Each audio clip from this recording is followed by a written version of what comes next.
Viewers, मैं हूं आपका होस्ट अबरार अहमद और आप देख रहे हैं मेरा फेसबुक पेज और यूट्यूब चैनल। तो गाइस, वेलकम टू आज की इस वीडियो में मैं आपको फुल मतलब स्क्रैच से लेकर एंड तक जो CS619 है उसका वाइवा उसकी प्रिपरेशन करवाऊंगा, जिसमें हम फेवरेट सब्जेक्ट जो है CS403 उसको कवर कर रहे होंगे। तो गाइस, पूरी वीडियो गौर से सुनिएगा और देखिएगा ताकि आपकी अच्छे से प्रिपरेशन हो सके। और अगर आपने इस वीडियो को लाइक और सब्सक्राइब नहीं किया इस चैनल को, प्लीज़ सब्सक्राइब कर लीजिए ताकि आपको नई आने वाली वीडियोस मिलती रहे। तो आगे बढ़ते हैं हमारे टॉपिक्स की जानिब। तो सबसे पहले जो है हमारा जो टॉपिक है मतलब स्कोप ऑफ द प्रोजेक्ट। तो जब आप प्रोजेक्ट बनाते हैं इसमें डॉक्यूमेंट्स होते हैं, एक SRS डॉक्यूमेंट और एक डिज़ाइन डॉक्यूमेंट, ठीक है। तो उसमें सबसे पहले आपने बताना होता है कि स्कोप ऑफ द प्रोजेक्ट, इस प्रोजेक्ट का स्कोप क्या है। इसमें मतलब ये एक डिटेल सेट होता है डिलीवरेबल्स का, जिसमें मतलब उस प्रोजेक्ट के फीचर्स होते हैं कि इस प्रोजेक्ट में क्या क्या है, इसके टास्क क्या है, इसका गोल्स क्या है और किस डेडलाइन पे मतलब कितने टाइम के अंदर आपने इसको कंप्लीट करना है और किन बाउंड्रीज के अंदर रहकर इसको कंप्लीट करना है और ये प्रोजेक्ट करेगा। ये सारा कुछ मतलब इस स्कोप ऑफ द प्रोजेक्ट उसके अंदर आता है, ठीक है। तो नेक्स्ट जो है इसमें की एलिमेंट्स क्या होते हैं इसके। ऑब्जेक्टिव है मतलब क्लियर कंसाइज गोल्स हैं दैट इन द प्रोजेक्ट को अचीव, मतलब ये आपके गोल्स जो है इस प्रोजेक्ट को अचीव करने के लिए वो आपने सेट करने हैं। और डिलीवरेबल्स मतलब जो इसकी स्पेसिफिक आउटकम्स हैं या प्रोडक्ट, ठीक है, जो आप बना रहे हैं उसका रिजल्ट क्या है, मतलब उसका जो रिजल्ट है आउटकम, कुछ ना कुछ आउटकम आनी चाहिए, ठीक है। तीसरा टास्क एक्टिविटीज या फिर work required to complete the deliverables. Deadline क्या होती है, डेडलाइन जो होती है वो मतलब टाइम होता है, शेड्यूल होता है, जिससे आप गैंट चार्ट वगैरह बना रहे होते हैं, उसमें आप बता रहे होते हैं कि कौन सा कितने फेजेस में इसको कंप्लीट करना है, उसकी डेडलाइंस क्या है, ये सारा कुछ मतलब ये डेडलाइंस के अंदर आता है। बाउंड्रीज मतलब जो आपका प्रोजेक्ट है उसकी बाउंड्रीज क्या है, कि कौन कौन सी चीज़ें जो है इसमें कवर हो रही होंगी, ये कौन कौन से जो है मतलब इसमें चीज़ें जो है वो ऐड करनी है, ठीक है, जो इसको ग्रोथ बढ़ाने के लिए।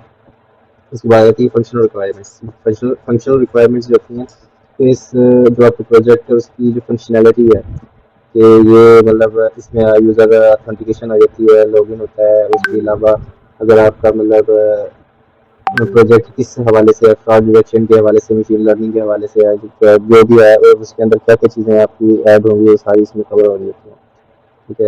ये इसका हो गया मतलब फंक्शनल रिक्वायरमेंट्स। मतलब functional requirements are specific behaviour और functions of a system application. They define what a system is suppose to do, मतलब क्या सिस्टम क्या करेगा।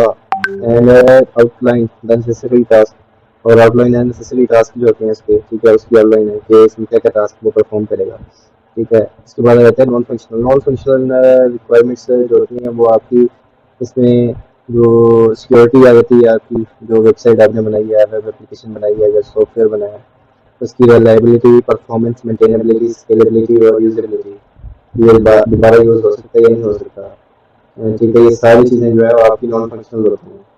फंक्शनल तो ये होता है कि आपकी जो चीज़ें हैं, बटन हैं या आपके जो चीज़ें हैं वो फंक्शनल हैं या नहीं है। नॉन फंक्शनल चीज़ें वो होती हैं जो इसको बेहतर बनाती है, उसका व्यू अच्छा बनाती हैं। आपके व्यू हो गया एप्लीकेशन का, ठीक है। अब आते हैं use case diagram. Use case diagram जो होता है ये मतलब ग्राफिकल रिप्रेजेंटेशन होती है, डायग्रामेटिक रिप्रेजेंटेशन होती है आपकी सिस्टम की, कि इसके साथ कौन कौन से यूज़र इंटरेक्ट करेंगे और वो सिस्टम क्या क्या मतलब चीज़ें होगी।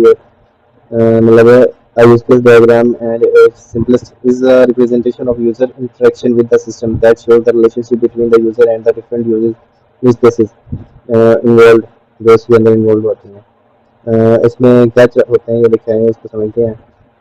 सबसे पहले आती है यूज केस डायग्राम में इसकी बाउंड्री जो होती है, बाउंड्री जो होती है ये इसकी वॉल है, ठीक है, ये इसकी बाउंड्री है, ठीक है। बाउंड्री के बाहर आपके यूजर्स हैं, ये जो है, ठीक है, जिसमें आपका सेलुलर फ़ोन आ गया या फिर कस्टमर आ गया या एक्सटर्नल फ़ोन कंपनी आ गई, ठीक है।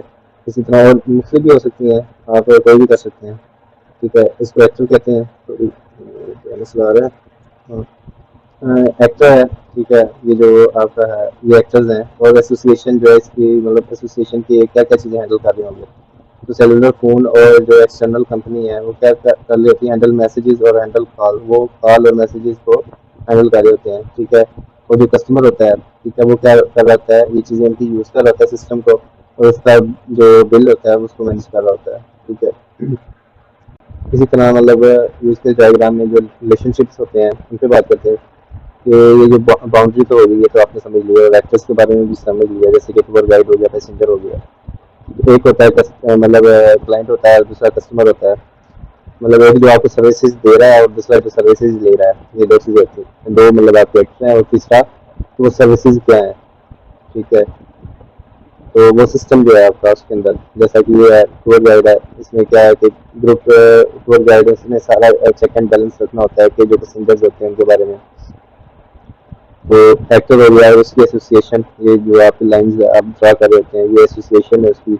और इंक्लूड और एक्सटेंड, ये दो चीज़ें इसमें आपने अक्सर देखी होंगी और आपको समझ नहीं आती कि इंक्लूड क्या होता है और एक्सटेंड क्या होता है। इंक्लूड रिलेशनशिप वो होता है कि अगर आप कोई सर्विस है, जैसा कि ग्रुप चेक इन कर रहा है, उसके अंदर मतलब क्या क्या चीज़ें हैं जो मतलब इंक्लूड हो सकती हैं। इंडिविजुअल चेक इन है या ग्रुप चेक इन है। ठीक है, तो उसमें मतलब ग्रुप में चेक इन है तो उसमें भी क्या होगा, इंडिविजुअल हर एक जो ग्रुप में बंदा होगा उसकी अलग से चेक इन किया जाएगा। ठीक है, और एक्सटेंड क्या होता है, एक्सटेंड में क्या होता है कि उसमें मतलब चीज़ें जो है कि जैसे ये बैगेज चेक इन, मतलब इंडिविजुअल चेक इन के साथ कुछ चीज़ें और भी होंगी, जैसा कि उसका बैगेज होगा, मोबाइल फ़ोन होगा, जो नेसेसरी चीज़ें होंगी जो उसने अपने साथ कैरी की होंगी, उनको भी उसके साथ इंडिविजुअल के साथ चेक इन किया होगा, करना पड़ेगा। ठीक है, ये सारा कुछ हो गया इसमें, रिलेशनशिप्स हो गए। अब आ जाता है एडॉप्टेड मेथोडोलॉजी। ये इसमें आपको अक्सर आपको जो है ना वीवी प्रोसेस मॉडल जो है वो चूज़ करना होता है। जो वीवी प्रोसेस मॉडल क्या होता है, वो स्पाइरल और वाटरफॉल, ये दो मॉडल्स होते हैं। ठीक है, इनको इनका कॉम्बिनेशन होता है वीवी प्रोसेस मॉडल, जिसमें ये अपवर्ड भी जाता है प्रोसेस और डाउनवर्ड भी, मतलब ये आप एंड से लेकर शुरू तक भी आ सकते हैं, शुरू से एंड तक भी जा सकते हैं। स्टेप वाइज जो आपके स्टेप्स इन्वॉल्व होते हैं इसको प्रोसेस को बनाने में आपका। ठीक है, तो वाटरफॉल क्या होता है, वाटरफॉल में क्या होता है, स्टेप्स जो है वो डाउनवर्ड जाते हैं, मतलब स्टेप वाटरफॉल जैसे पानी ऊपर से फॉल करता है, इसी तरह आपने मतलब इसमें भी क्या करते हैं कि शुरू से लेकर ये देखिए वाटरफॉल मतलब है sequential design process used in software development process in process is in following stably downward, मतलब ऊपर से नीचे को like a waterfall through a phases of conception initial analysis, मतलब इनिशिएशन जो है सबसे पहला जो शुरू वाला पॉइंट होता है, उसके बाद एनालिसिस करते हैं, फिर डिजाइन, मतलब स्क्रैच से एंड तक। ठीक है, और जो स्पाइरल मॉडल होता है, मतलब ये वाटरफॉल मॉडल, इसमें मतलब ये सारे step by downward reason of मतलब for choosing VV process model. तो वीवी प्रोसेस मॉडल को चूज करने के क्या मतलब रीजंस क्या होते हैं। The main idea to choose to get benefits of both these models, मतलब ये दोनों मॉडल्स का जो है ना बेनिफिट को एक्वायर करने के लिए, जिसमें आप दोनों मॉडल्स में आपका वीवी प्रोसेस मॉडल में क्या कौन कौन सा वाटरफॉल और स्पाइरल मॉडल दोनों के बेनिफिट्स को एक साथ में यूज करते हैं। We want to achieve the linear nature of the waterfall and creative plus risk reduction nature of spiral model। ठीक है, जिसमें ये दोनों चीज़ें इसमें कवर हो जाती हैं। रीजन ऑफ चूजिंग, मतलब ये इसमें और इन ये प्रोसेस मॉडल भी will work in phases to complete the given task, all the activities are performed in the sequence in process model।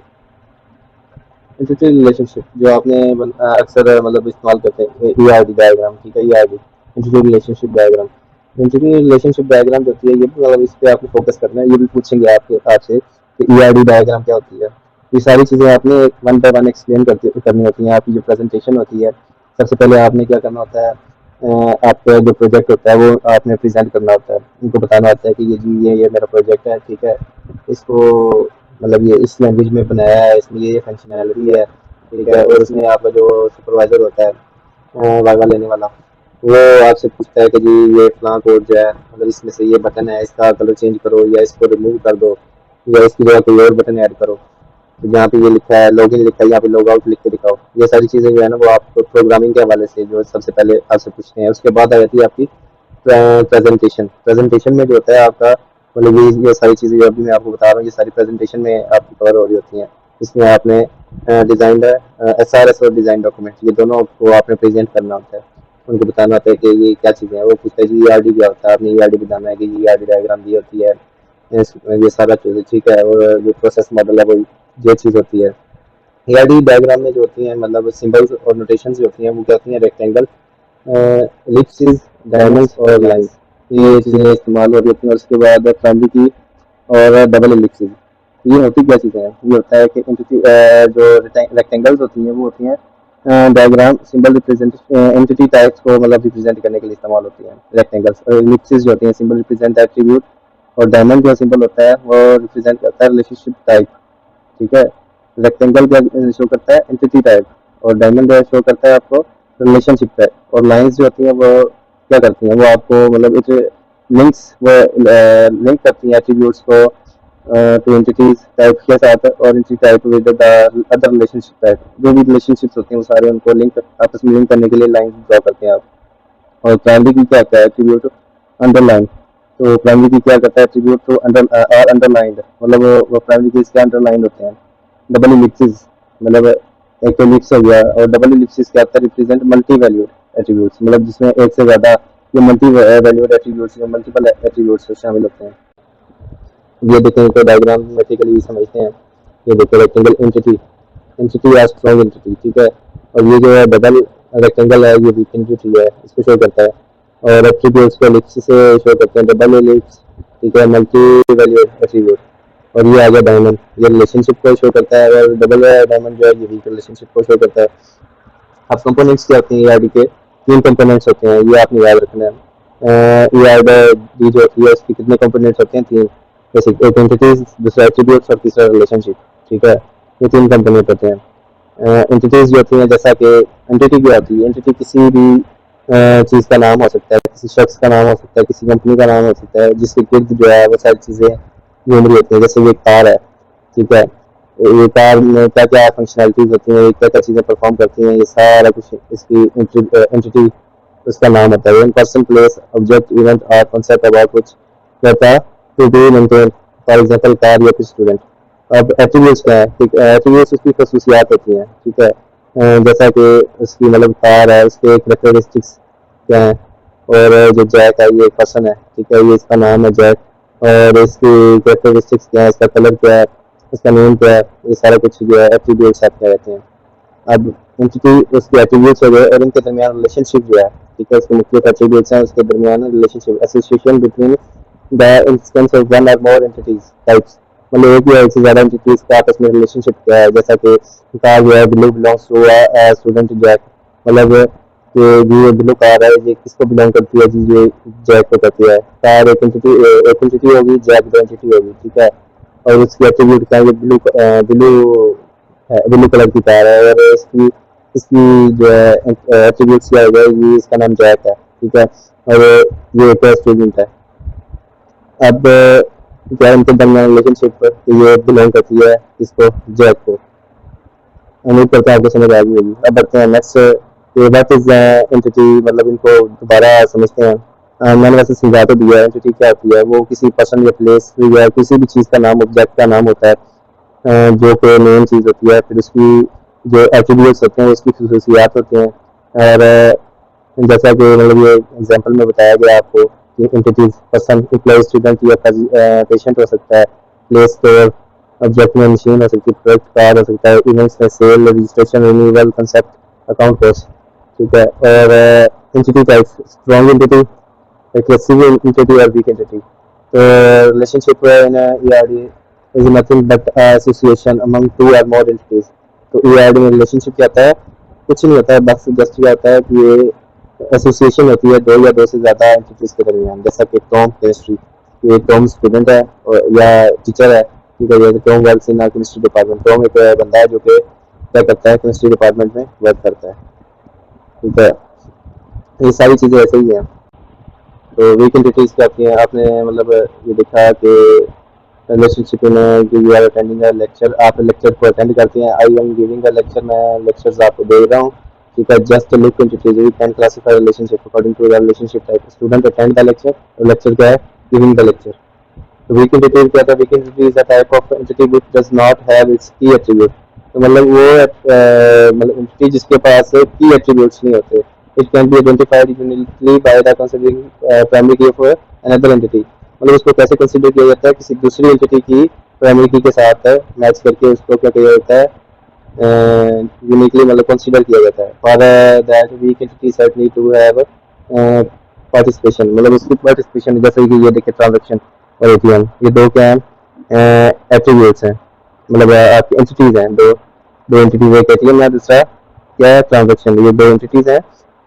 जो ट्रांजेक्शन है इसकी अपनी कोई वो नहीं है, प्राइमरी की नहीं है, जबकि एटीएम की है कि एटीएम की अपनी एक आईडी है। ठीक है, तो अब क्या होगा कि ये जो है इस आईडी पे मतलब ये जो ट्रांजेक्शन है इसकी जो आईडी है वो यूज़ करेगी इस एटीएम की। ये उनके दरमियान रिलेशनशिप हो गया। अब नेक्स्ट आ जाता है एट्रीब्यूट्स इन ईआरडी। एट्रीब्यूट्स क्या होते हैं वो भी मैंने आपको समझा दिया है। और कार्डिनैलिटी क्या है, defines the numerical attributes of the relationship between two entities or entity set. Different type of cardinal relationships are. तो मतलब कार्डिनल ये क्या होता है, रिलेशनशिप्स होते हैं, numerical attributes of relationship between to. Numerical मतलब जो न्यूमेरिकल वैल्यूज होती है जैसे 1 2 3। ठीक है, दो या दो से मतलब एंटिटीज के दरमियान जो रिलेशनशिप उसको शो करता है। इसमें क्या हो सकता है कि 1 to 1 रिलेशनशिप हो सकते हैं, 1 to many हो सकते हैं, many to 1 हो सकते हैं, या many to many रिलेशनशिप हो सकते हैं। ठीक है, जैसा कि ये देखते हैं, ये रिप्रेजेंट किया गया है कि ये जो है मैंडेटरी 1 मतलब इसमें एक के साथ है, मैंडेटरी टू 1। ठीक है, मैंडेटरी टू मैनी मतलब एक के साथ, एक ही बहुत सारों के साथ। ठीक है, और ऑप्शनल 1 जिसके ज़्यादा से मतलब बहुत सारों से एक के साथ, और मैनी टू मैनी इसमें बहुत सारे के साथ रिलेशनशिप्स, ये इसको शो दिया गया। अब मोडालिटी क्या होता है, इन ईआरडी मोडालिटी क्या होता है, component used in the creation of ER diagram. जैसा कि एंटिटी, पर्सन, प्लेस और thing about which we can collect and store multiple instances of data. Modality refers to the minimum number of times and an instance in the entity can be associated with the instance in a related entity. मतलब ये एक person या फिर place या फिर कोई चीज़ हो सकती है जिसके बारे में मतलब आप डाटा को कलेक्ट करते हैं, स्टोर करते हैं। तो उम्मीद करता हूँ ये भी समझ आ गई होगी, लेकिन ये इतनी इम्पोर्टेंट नहीं है, आप इसको स्किप कर सकते हैं। अब आते हैं हाउ टू यूज़ क्रिएट। तो ये आप कर चुके हैं आई थिंक पहले भी। तो अब जैसे आपने समझना है what is a class diagram. Class diagram क्या है इसके बारे में वो पूछ सकते हैं। एक क्लास डायग्राम को आपने डिफाइन करना है, वो पूछते नहीं है बल्कि आपने जो प्रेजेंटेशन देनी होती है इसके अंदर आपने डिफाइन करते जाना है। हाँ, जहाँ पे आप गलती कर रहे होते हैं वहाँ पे वो आपसे पूछ रहा होता है। ये सारी चीज़ें आपने साथ साथ करनी है कवर। जो चीज़ें आपकी प्रेजेंटेशन है जो आपने बनाई है, तैयार की है, उसमें आपने ऐड की होंगी, वो सारी उनको प्रेजेंट करनी है आपने। क्लास डायग्राम कहता है define the types of object in the system. ये डिफाइन करता है सिस्टम में जो ऑब्जेक्ट्स होते हैं and the different type of relationship, और उनके दरमियान जो डिफरेंट टाइप ऑफ रिलेशनशिप होते हैं अमंग दैम उनके दरमियान। ठीक है, it gives a high level view of application. तो ये हाई लेवल जो व्यू ऑफ एप्लीकेशन जो होता है वो देता है। इसमें आपकी ग्राफिकल रिप्रेजेंटेशन होती है, आपकी जो क्या कहते हैं प्रोजेक्ट होता है, या जो भी मतलब आपने एप्लीकेशन तैयार की इसके बारे में। तो ये मतलब क्या करता है, modelling method can run with almost all object oriented method. इसमें सारी आपने क्लासेस भी रिप्रेजेंट की होती हैं, उसके एट्रीब्यूट्स। ठीक है, मतलब उसकी एंटिटी मतलब क्लासेस, उनकी एंटिटी, उनके एट्रीब्यूट्स और उनका रिलेशनशिप आपस में, ये सारा कुछ आपने इसमें रिप्रेजेंट किया होता है। आपने तो इसको आप मतलब डायग्रामेटिकली भी मैं आपको दिखाता हूँ थोड़ी देर में। तो इसके बेनिफिट्स क्या होते हैं, क्लास डायग्राम है literate data model for even very complex information system. ये बहुत कम्प्लेक्स डाटा है, मतलब जो इन्फॉर्मेशन है उसको भी रिप्रेजेंट करता है, इलिस्ट्रेट करता है, दिखाता है हमको। और बेटर अंडरस्टैंडिंग ऑफ जनरल, मतलब ये better understanding of general schematics of an application. जो एप्लीकेशन की मुख्तलिफ जनरल स्कीम्स होती हैं उनको अंडरस्टैंड करने में हमारी हेल्प करता है। Allow drawing detail chart which highlight code required to be programmed। मतलब ये इसको देख के आपको पता चल जाता है कि आपने कौन सा प्रोग्राम जो है वो आपने बनाना है, कौन कौन सी क्लासेस बनानी है। ठीक है, कैसे इसको प्रोग्राम करना है, उनके दरमियान रिलेशनशिप को कैसे आपने शो करना है, कितने पेजेस बनाने हैं, नंबर ऑफ पेजेस, और उनको आपस में कैसे लिंक करना है, ये सारा कुछ क्लास डायग्राम में मतलब आप देख रहे थे। नाम से मतलब शो हो रहा है कि क्लास डायग्राम, इसमें मतलब मुख्य क्लासेस जो है आपकी अपनी रिप्रेजेंट कर रहा होता है ये क्लास डायग्राम। तो इसके मतलब एसेंशियल एलिमेंट्स होते हैं, मतलब यूएमएल क्लास डायग्राम। तो इसमें क्लास नेम होता है, एट्रीब्यूट होता है, लोकेशन मतलब क्लास का नेम क्या है, उसके एट्रीब्यूट्स क्या हैं, और ये कौन से ऑपरेशन परफॉर्म करता है, ये सारी चीज़ें इसमें देख रहे हैं। Class name in the diagram, class name सबसे ऊपर होता है। The name is only needed in the graphical representation of the class. मतलब ये क्लास जो है ग्राफिकल रिप्रेजेंटेशन के लिए मतलब क्लास नेम शो किया गया है, तो आप उसके मुताबिक मतलब जो होता है वो शो कर रहे होते हैं, देख रहे होते हैं।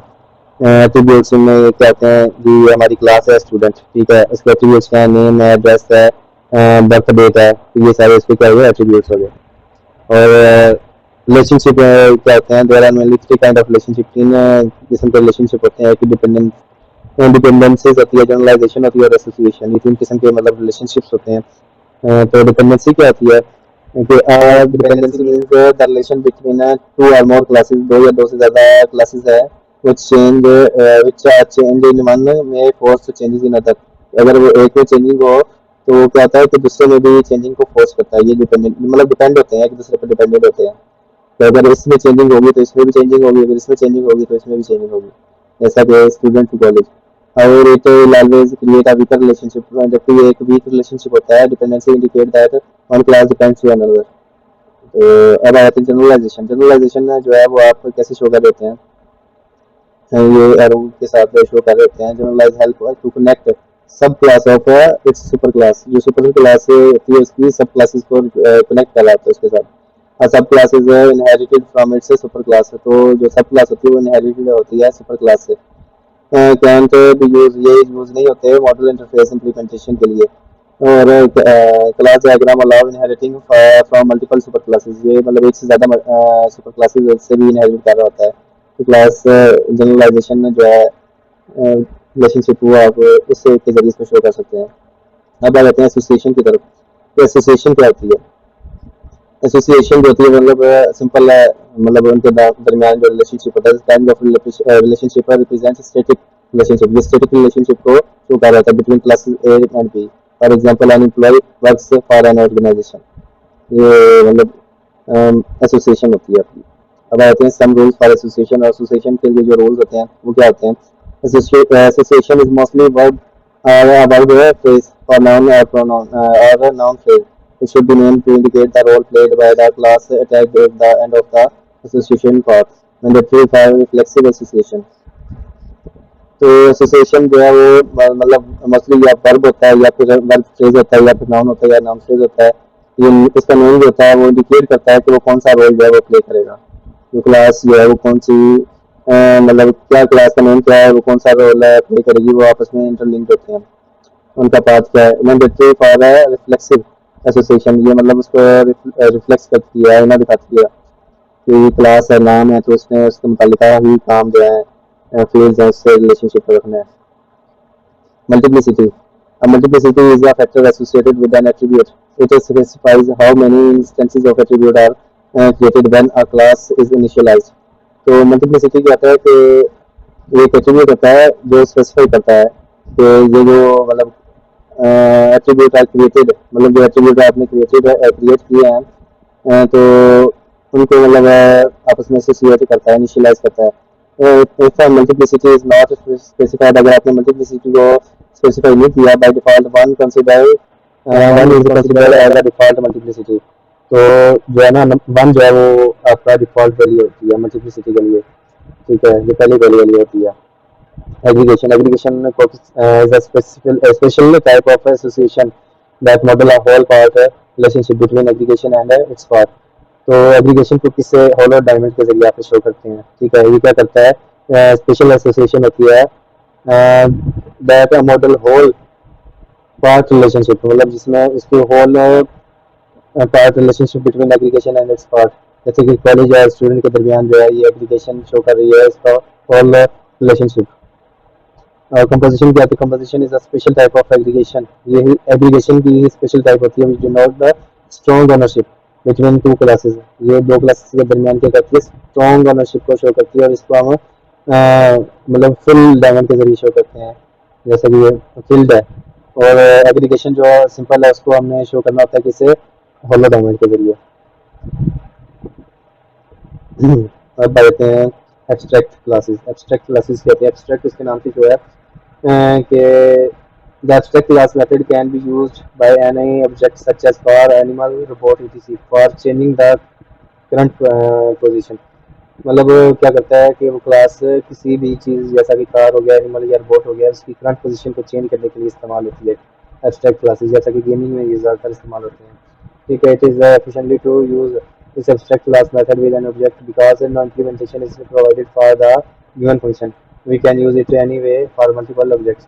मतलब ये हम कहीं पे भी किसी भी ऑब्जेक्ट के लिए, मल्टीपल ऑब्जेक्ट्स के लिए इस्तेमाल कर सकते हैं। जैसे कि गेमिंग में आप गेम खेल रहे होते हैं तो आप उसको कंट्रोल कर देते हैं। इसमें कंट्रोल फीचर्स जो होते हैं वो सारी एब्स्ट्रैक्ट क्लासेस होती हैं। तो ये जो मतलब बंदा है या कार गाड़ी है, ये आगे जाएगी या पीछे जाएगी, दाएं बाएं कैसे जाएगी, ये सारा कुछ इसमें आप एब्स्ट्रैक्ट क्लासेस में डिफाइन कर रहे होते हैं। जैसा कि ये है मोशन, मतलब क्लास है उसका नाम क्या है, मोशन, और उसका एट्रीब्यूट क्या है कि प्लस मूव, कि वो मूव करेगा। तो मूव किधर को करना है, लेफ्ट करना है, राइट करना है, वो मतलब यूजर जो होता है वो उसको उस टाइम इंस्ट्रक्शन दे रहा होता है रियल टाइम में। अब रहता है example of UML class diagram. UML diagram जो क्लास डायग्राम होती है उसकी रिप्रेजेंटेशन है। ये तब से मैं आपको सिर्फ क्लास डायग्राम ही समझा रहा हूँ। जैसे कि ये बैंक है, ठीक है, बैंक का रिलेशनशिप किसके साथ है, एटीएम के साथ है, ठीक है, और नहीं सॉरी, ये बैंक का मेन एंटिटी है आपकी, ठीक है, उसके साथ उसकी जो फर्दर ब्रांचेज हैं या क्लासेज हैं आप देख लें। कस्टमर है, एटीएम है। तो एक कस्टमर क्या करता है, वो बैंक को यूज़ करता है या फिर आपकी एटीएम मशीन जो है उसको यूज़ कर रहा होता है। तो डायरेक्टली लिंक होती है सारी बैंक के साथ। अब बैंक के अंदर एक अकाउंट है, अकाउंट किसका है, कस्टमर का है। तो ये क्या है, कस्टमर आया है बैंक में, बैंक ने मतलब वहाँ से पैसे निकलवाने हैं, तो वो अकाउंट पे चले चलेगी। मतलब एटीएम में आता है तो वो एटीएम जो है वो आपका बैंक के पास जाता है, बैंक के अंदर से आपका अकाउंट सर्च रहता है, ठीक है, फिर उसकी जो ट्रांजेक्शन हो रही होती है वो सारी इधर मतलब शो हो रही होती है।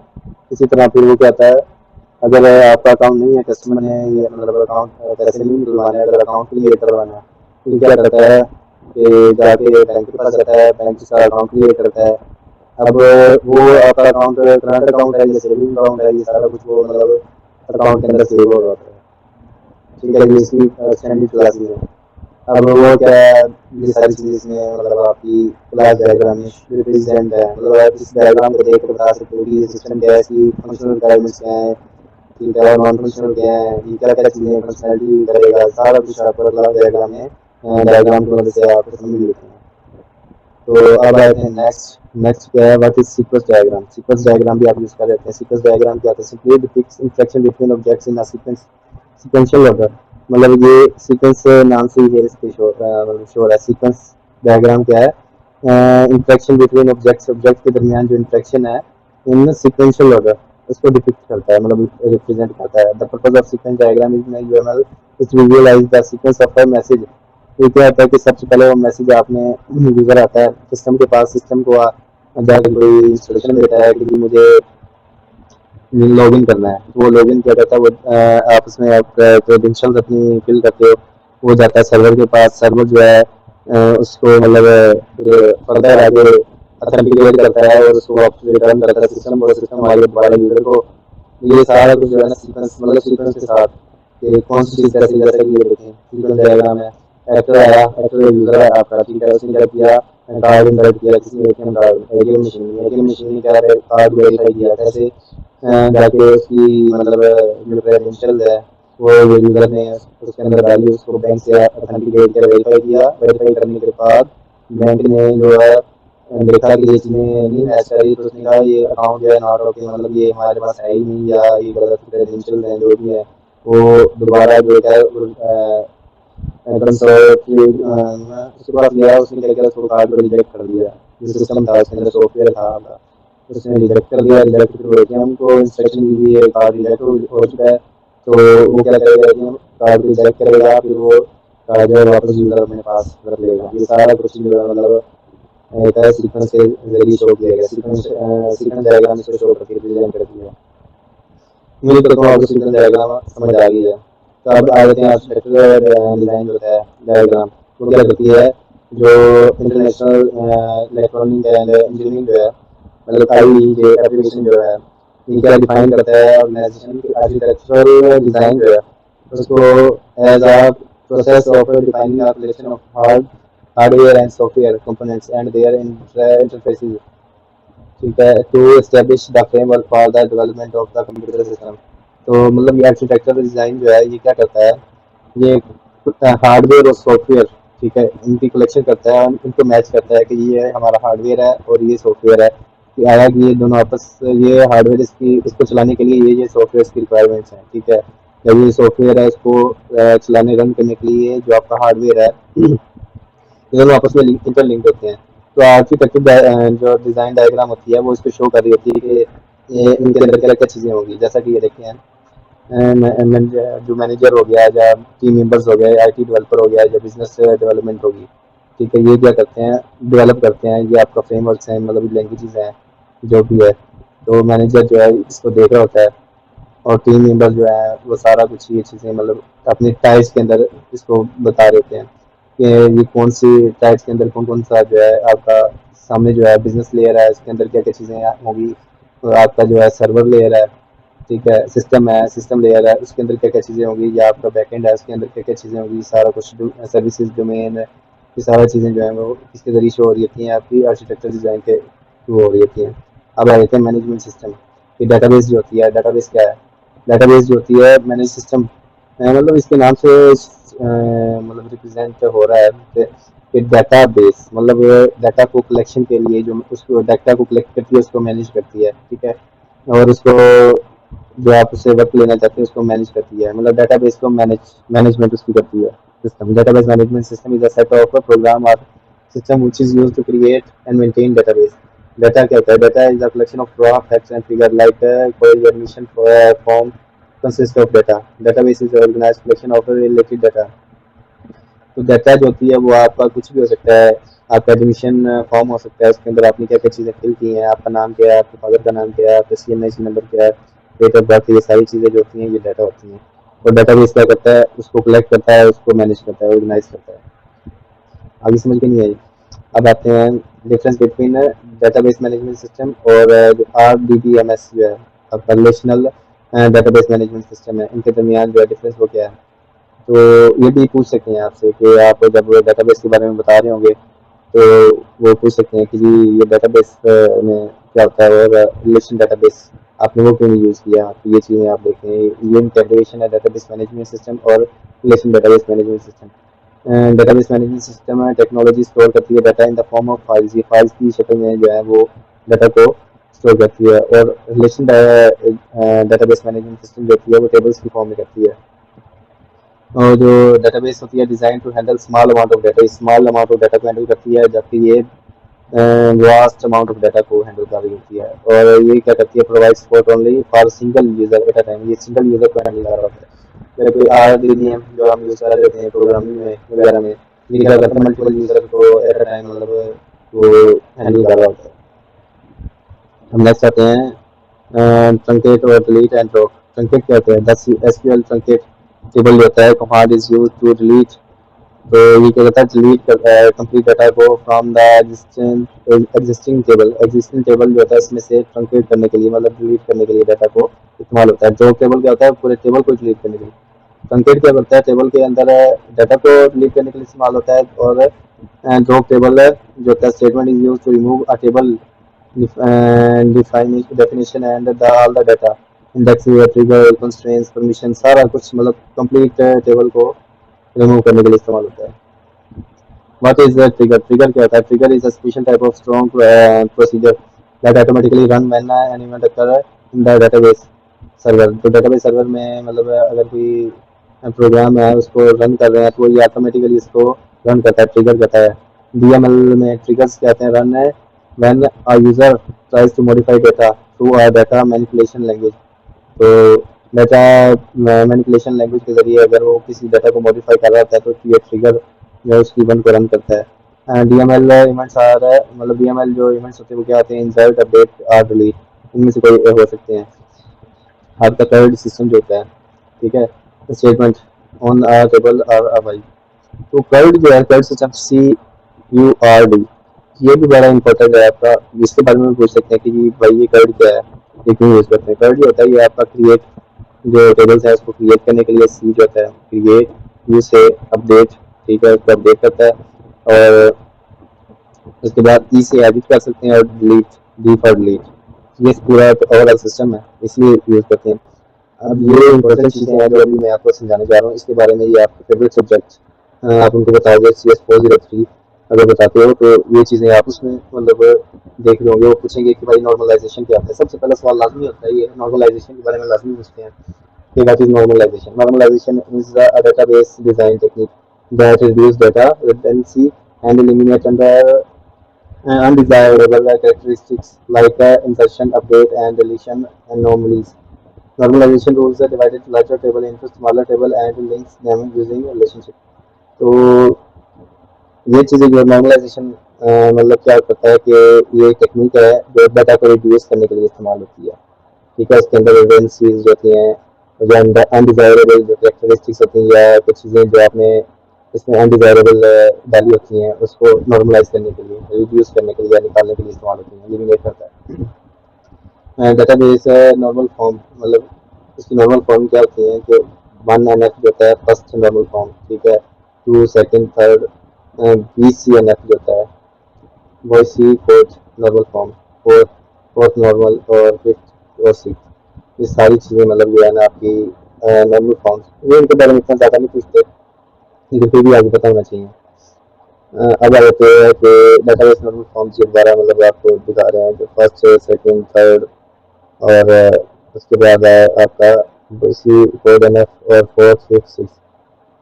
अब database normalization with the example के जरिए database normalization example can be easily understood with the help of a case study of assume a video library, एक video library है, maintain a database of movie rented out।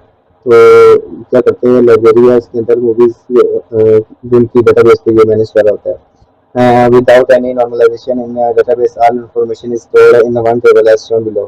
ठीक है, let's understood the normalization database with the example solution. ये database normalization table है हमारा, इसमें क्या है, फुल नेम क्या है, जीएसटी मूवीज का या मतलब बंदे का नाम है Janet Johns Robert field.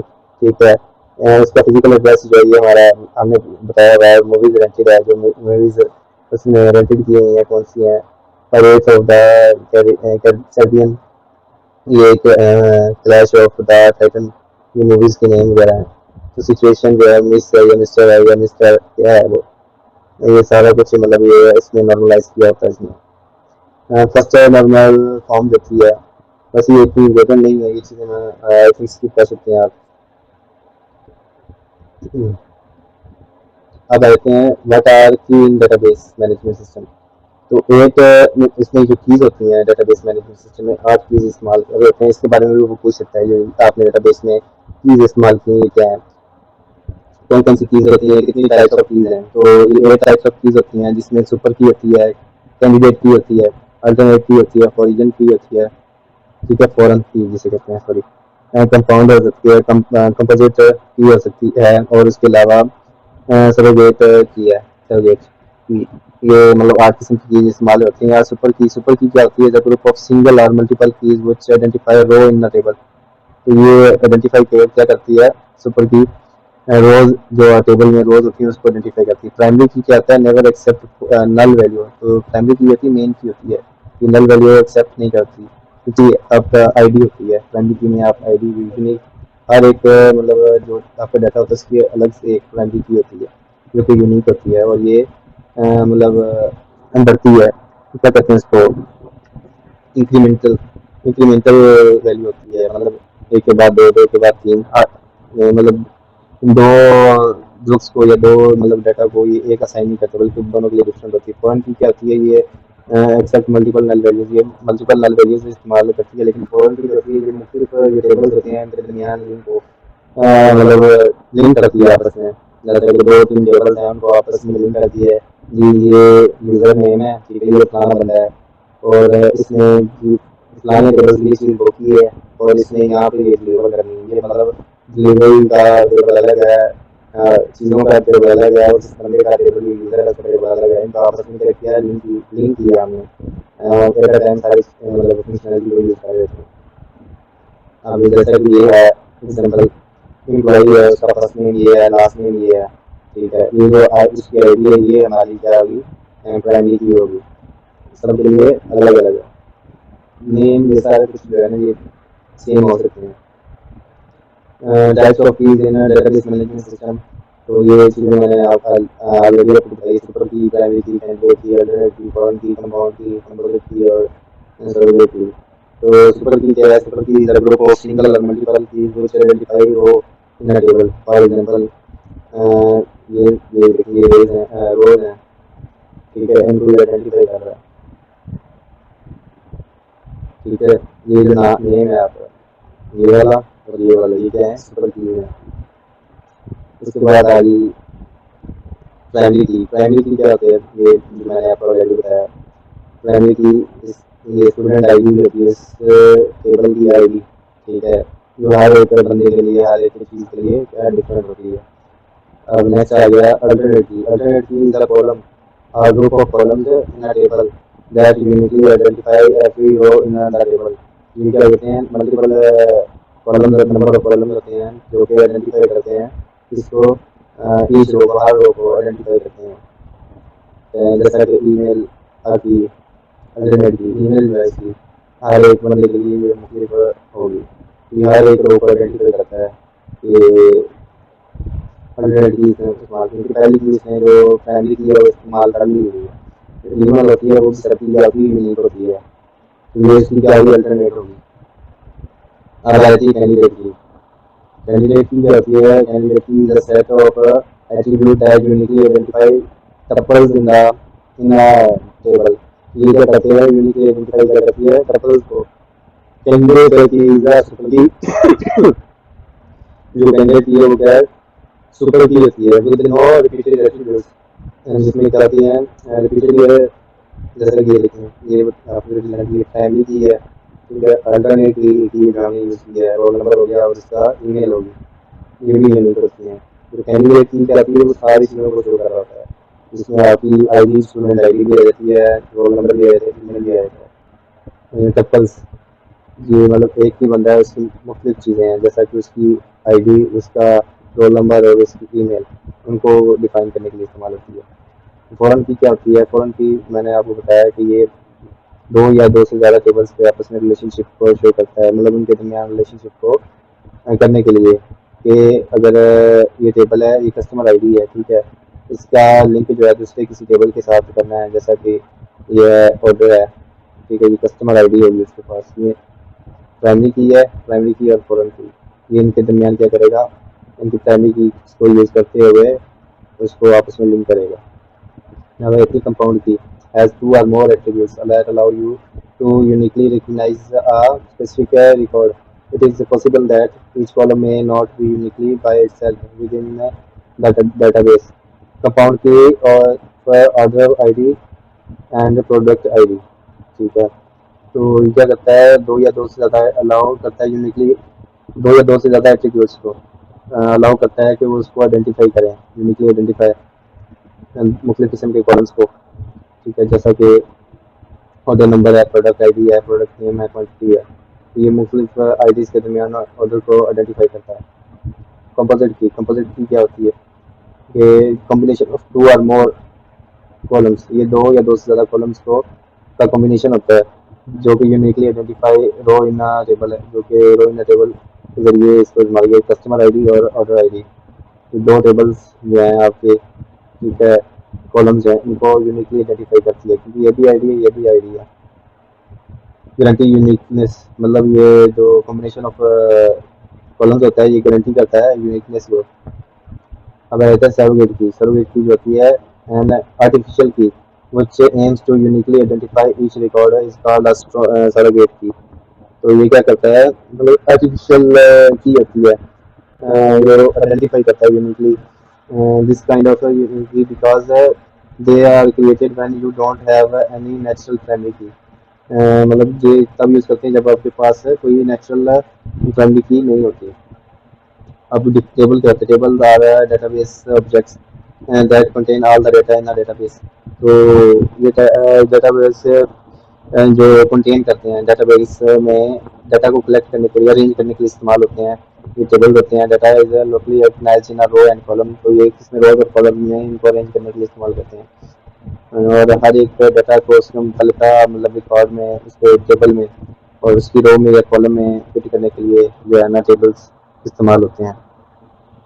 Define tuple, tuple कहते हैं in relationship database. A tuple is one record, one row, typically separated by commas. तो ये एक ही रो होती है जिसको किसके जरिए, कॉमास के जरिए आपने सेपरेट किया होता है। द वैल्यू में be a parameter for a function call और a set of data valued for a database.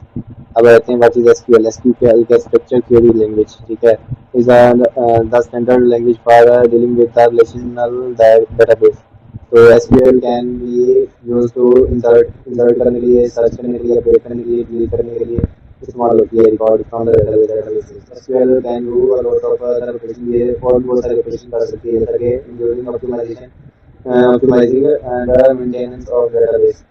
ठीक है, अब आते हैं next types of SQL statements. तो इसकी जो स्टेटमेंट्स होती हैं डेटा डेफिनेशन लैंग्वेज होती हैं, या फिर डीएमएल हो सकती है, डाटा मैनिपुलेशन लैंग्वेज हो सकती है, या फिर डाटा कंट्रोल लैंग्वेज हो सकती है, अगर ट्रांजेक्शन कंट्रोल लैंग्वेज। उसके अलावा डाटा क्वेरी लैंग्वेज भी हो सकती है। तो ये सारी चीज़ें इसमें हैं, आप इसको देख लीजिएगा। Next data definition language. Data definition language जो है वो क्या होती है?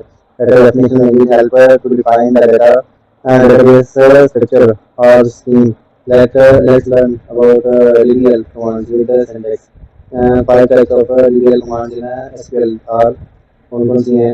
Data manipulation, ठीक है, data manipulation can allow you to modify the database instance in inserting, modifying and deleting its data. तो data manipulation मतलब नाम से जाहिर होता है मैनिपुलेट करने के लिए, तो ये अलाउ करता है आपको मॉडिफाई करने के लिए, मैनिपुलेट करने के लिए, inserting, modifying and deleting its data. और इट इज रिस्पांसिबल, ये रिस्पांसिबल होता है for performing all type of data modification in our database. तो हर किस्म के लिए रिस्पांसिबल होता है जो भी मॉडिफिकेशन कर रहा होता है। इंपॉर्टेंट डीएमएल कमांड आर, जो डीएमएल कमांड होती है कौन सी है? इंसर्ट, अपडेट और डिलीट। और उसके बाद डाटा कंट्रोल लैंग्वेज होती है, include command like grant and revoke which are useful to give a right and permission. ये राइट और परमिशन देने के लिए इस्तेमाल होती है, डाटा कंट्रोल करने के लिए। Other permission control parameters of database system command that come under DCL or grant or revoke। और इसके बाद आया transaction control language. Transaction control language होती है, वो क्या करती है? कमांड के लिए the transaction with in the database, database के अंदर ट्रांजेक्शन उनको कंट्रोल करने के लिए इस्तेमाल होती है। उसके बाद आती है data query. Data query use मतलब यूज करता है डाटा को फैच करने के लिए, मतलब हासिल करने के लिए data from the database. It is use only one command. तो ये मतलब आप जो डाटाबेस के साथ लिंक करते हैं और वहाँ से डाटा को फैच करके उस पर मुख्तलिफ फंक्शनलिटी परफॉर्म कर रहे होते हैं, इसके लिए क्वेरी लैंग्वेज इस्तेमाल होती है, ज़्यादातर आप इस्तेमाल कर रहे होते हैं ISQL। उसके बाद आती है list of SQL commands, create, insert, update, delete, select, drop. ये सारी इसमें आप जो कमांड इस्तेमाल कर रहे होते हैं। आई थिंक आप पहले से ही वेल अवेयर होंगे इनसे, इन सारी जो कमांड हैं इनसे। क्रिएट नाम से शो हो रहा है कि किसी इस्तेमाल होते हैं। Create, insert, update, delete. और सेलेक्ट करने के लिए डाटा के अंदर से एंड टेबल होता है, उसके अंदर से डाटा को सेलेक्ट करने के लिए ड्रॉप भी होता है, रिमूव टेबल, टेबल को रिमूव करने के लिए इस्तेमाल होता है डेटाबेस के अंदर से। अब एसक्यूएल प्रोसेस क्या होता है? एसक्यूएल क्वेरी होती है, क्वेरी लैंग्वेज प्रोसेसर, ठीक है, DBMS इंजन और फिजिकल डेटाबेस, ये इसकी लेयर्स हैं, प्रोसेस है, ऐसे ही वर्क कर रहा होता है। What is NoSQL? NoSQL is an upcoming category of database management system। ये upcoming database management system की category है। इसके main characteristics is its non-adherence to relational database concept। Means not only SQL, ठीक है। And the concept of not only SQL database grew with the internet games such as Google, Facebook, Amazon, etc. who deal with the gigantic volume of data। What is the functional dependency? Functional dependency क्या होती है? Is the constraint that determines the relation of one attribute to another attribute in a database management system। Functional dependency helps to maintain the quality of the data in the database। It plays a vital role to find the difference between good and bad database design। Types क्या होती है इसकी? Types of मतलब इसकी जो functional dependency होती है, उनकी वेरिएबल डिपेंडेंसी होती है, ट्राइबल फंक्शनल डिपेंडेंसी होती है, नॉन ट्राइबल होती है, उसके बाद है ट्रांजिटिव डिपेंडेंसी होती है। तो रिलेशन मॉडल क्या है? RM होता है, represent database as a collection of relations. तो ये कलेक्शन ऑफ रिलेशंस को मतलब रिप्रेजेंट करने के लिए इस्तेमाल होता है। Relation is nothing but a table of values. तो ये क्या है कि टेबल ऑफ वैल्यूज है। Every row in the table represent a collection of related data value। These rows in the table donate a real world entity or relationship। What is relational जो होता है relational model वो क्या होता है? Is also called a relation। इसमें क्या है आपका प्राइमरी की है, डोमेन क्या है, और इसका स्टेटस जो है मतलब कॉलम और attributes, total column in degree और टपल्स टपल्स आर रोज। तो इसमें टपल्स क्या है, एक्टिव है, इनएक्टिव है, क्या है, टोटल रोज इन कार्डिनलिटी। तो ये सारी चीज़ें मतलब इसके रिलेशनशिप्स हैं। सब क्यूरी इन डेटाबेस, ये भी नहीं पूछा जाएगा। 3 लेवल ऑफ आर्किटेक्चर, ये लाजमी है, ठीक है। जिसमें मैं लाजमी लाजमी कह रहा हूँ वो लाजमी करना है आपने। There are schematic architecture in is also called ANSI, yes, spot SPARC architectures or 3-level architecture. This frame is used to describe the structure of specific database system. 3 schemes architecture is also used to separate the user application and physical database. तो इसमें क्या होता है, internal level scheme होती है, concept scheme होती है, level scheme, और एक्सटर्नल स्कीम होती है। ये 3 किस्म की जो इसके लेवल होते हैं, इंटरनल, कंसेप्चुअल और एक्सटर्नल, ठीक है। उसके बाद आती है 3 लेवल आर्किटेक्चर। इसमें क्या आता है कि आपका डेटाबेस होता है, ठीक है, इंटरनल, ठीक है। और उसके बाद आपका जो होता है सर्वर होता है, जो कंसेप्चुअल लेवल होता है, लॉजिकल, जिसके अंदर आप मतलब लॉजिक आप जितने भी होते हैं प्रोग्राम रन कर रहा होता है। और एक्सटर्नल जो आपका क्लाइंट होता है, जैसा कि आपका स्क्रीन है, आपका लैपटॉप है, उस पर क्लाइंट आता है अपने मोबाइल पे या कंप्यूटर पे, पीसी पे क्लाइंट, वो कोई चीज़ सर्च करता है। वो जब वो सर्च करता है, कमांड देता है, तो वो कमांड जाती है सर्वर के पास, ठीक है, जो कि कंसेप्चुअल लेवल है, लॉजिकल लेवल है। उसके बाद वो क्या करता है, वो डाटाबेस के पास जाता है और उसका मुतालिका जो उसने चीज़ें मांगी होती है उसको कलेक्ट करता है और उसको प्रोसेसिंग होती है और दोबारा क्लाइंट के पास ले जाती है। ये 3 टायर आर्किटेक्चर भी इसको कह सकते हैं आप। Joins in SQL. Joins in SQL, ये भी important है। Join is one of the SQL statement which is used to join the data or the rows from 2 or more tables. तो ये क्या करते हैं, 2 या 2 से ज़्यादा जो टेबल्स होते हैं उनको आपस में ज्वाइन करने के लिए इस्तेमाल होता है। इसमें ज्वाइन कमांड इस्तेमाल होती है, ठीक है। और इसमें की जो हम इस्तेमाल कर देते हैं, फॉरन की इस्तेमाल कर देते हैं। लेकिन इसको ज्वाइन करने के लिए हम क्या करते हैं, ज्वाइन ज्वाइन का कीवर्ड जो है वो आप इस्तेमाल करते हैं। अब ज्वाइन का क्या है, इनर ज्वाइन है। तो अगर आपने this type of join is used to fetch the data among the tables, ये टेबल्स के दरमियान अंदर से जो डाटा फेच करने के लिए इस्तेमाल होता है, वो 4 common in both the tables, जो दोनों टेबल्स में क्या होता है, कॉमन होता है। Left been this results all the rows from the table which is on the left side of to join, but only the matching rows from the table which is on the right side of the join, ठीक है। अब क्या होता है कि हर table के अंदर keys होती है, प्राइमरी की होती है और फॉरेन की होती है। तो जो ज्वाइन की कमांड है, ये क्या करती है, मुख्य टेबल्स के दरमियान जो उनकी फॉरेन की होती है उसको चूज करता है और इनको आपस में लिंक करता है और वहाँ से डाटा फेच करता है या डाटा स्टोर करता है। ये सारा कुछ जो है वो इस ज्वाइन के जरिए होता है, ठीक है। उसके बाद आती है राइट ज्वाइन। राइट ज्वाइन जो होता है, ये क्या होता है, this return all the rows from the table which is on the right side of the join, but only the matching rows from the table which is on the left side of the join. और full join होता है, this return the rows from all the tables on which the join conditions has put and the rows which is not matching hold null values. ये सारी कुल मिला के बात ये है कि ज्वाइंस जो हैं ये मतलब इनर ज्वाइन हो सकता है, राइट ज्वाइन हो सकता है, लेफ्ट ज्वाइन, फुल ज्वाइन, ये सारी चीज़ें डाटा को ज्वाइन करने के लिए, आपस में लिंक करने के लिए इस्तेमाल होते हैं। उम्मीद करता हूँ आपको ये सारी वीडियो बहुत अच्छी लगी होगी और हर एक चीज़ की समझ आ गई होगी। इसमें आपका जो है कवर हुई है प्रेजेंटेशन और आपका जो है फेवरेट सब्जेक्ट जो है वो कवर हुआ है, जिसमें मतलब आप CS403 है। तो ये टोटल कंप्लीट जो है इसमें कवर की है।